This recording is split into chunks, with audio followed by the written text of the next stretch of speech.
I'm a 26-year-old woman, and my cousin Clara has always been the kind of person who can't stand when the spotlight isn't on her. At every family event, she somehow finds a way to shift the attention back to herself.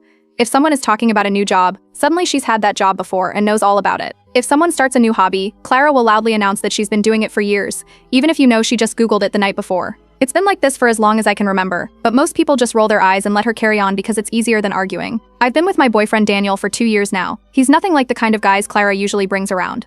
She always goes for flashy, loud, short-lived boyfriends who love the attention just as much as she does. Daniel is steady, kind, thoughtful, and he fits in with my family in a way that surprised even me. Everyone likes him. He helps clear the table without being asked, listens when my uncles ramble about fishing trips, and always remembers little details about people. My grandma adores him, but that attention he gets has never sat well with Clara. She'll toss out a flirty comment or nudge his arm when no one's looking, always under the disguise of a joke. But I've noticed.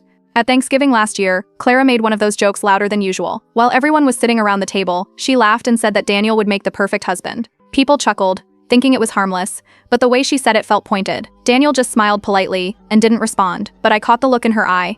That was the first time I felt like her behavior might become more than just attention-seeking. A few weeks later, I started getting texts from relatives congratulating me on an engagement. Except, they weren't congratulating me. They were congratulating Clara. My phone kept lighting up with messages, and at first I thought it was some kind of mistake. But then my mom called, sounding half excited and half confused. She told me Clara had announced at brunch that she was engaged, but wouldn't say who the fiancé was. She made it into this big mystery. That alone was strange, but then another relative casually said to me, "Well, obviously she meant Daniel, right? Who else could it be?" That line stopped me cold. My cousin, my own cousin, had apparently told the family she was engaged, and somehow people thought the man she was engaged to was my boyfriend.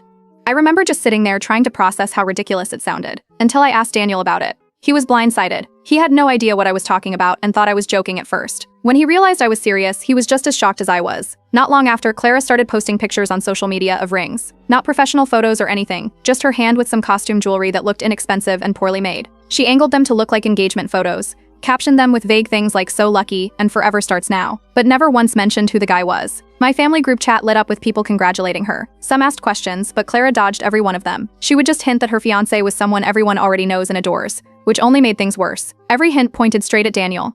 Then the invitations came. Clara sent out texts inviting everyone to an intimate engagement dinner at a restaurant. The same restaurant Daniel had taken me to for my birthday just months before. That detail made it feel deliberate, like she wanted to twist the knife. I didn't want to go. The thought of sitting through a fake celebration built on a lie made me sick. But Daniel didn't agree. He told me we needed to go, that skipping it would only make it look like we were hiding something. He wanted to shut the whole thing down once and for all, so we agreed. We would walk in together, side by side, hand in hand, and face whatever Clara had planned. We didn't know what was waiting for us at that dinner, but one thing was certain: the lie couldn't go on forever. When the night of the dinner came,